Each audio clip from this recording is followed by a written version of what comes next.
జన్మభూమి నుంచి వచ్చిన అక్షింతలు ఇంటింటికి పంపిణీ చేసిన బీజేవైఎం నాయకుడు శివ శామీర్పేట్ మేడ్చల్ జిల్లా శామీర్పేట్ మండల కేంద్రం గడప గడపకు శ్రీరామ జన్మభూమి నుండి వచ్చిన అక్షింతలు అందజేస్తున్న బీజేవైఎం నాయకుడు శివ ఈ కార్యక్రమంలో నాయకులు కార్యకర్తలు భక్తులు తదితరులు పాల్గొన్నారు.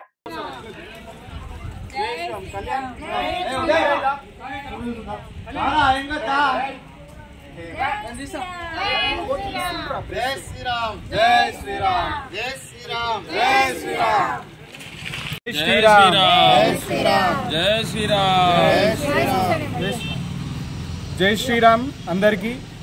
ఇవాళ 500 సంవత్సరాల తర్వాత ఇవాళ హిందువుల కళ నెరవేరబోతుంది. ఇవాళ వచ్చే 22వ తారీఖున భవ్య రామ మందిరం నిర్మించబోయి ఇవాళ ప్రాణప్రతిష్ఠ జరగబోతుంది. ఇవాళ అయోధ్య శ్రీరాముల వారి అక్షంతలు ప్రతి గడప గడపకి చేరే విధంగా రామ భక్తులము అందరము ప్రతిరోజు ఇంటింటికి తిరిగి ఆ రాముని సేవలో తీరుతున్నాము. ఇవాళ 22వ తారీఖు ఇంకా పెద్దగా ఈ రామ మందిరం రోజుని సెలబ్రేషన్ చేసుకుంటామని చెప్పేసి తెలియజేస్తున్నాం. జై శ్రీరామ్. జై శ్రీరామ్. జై శ్రీరామ్. జై శ్రీరామ్. జై శ్రీరామ్. జై శ్రీరామ్. రామ లక్ష్మణ జానకి జై బోలో.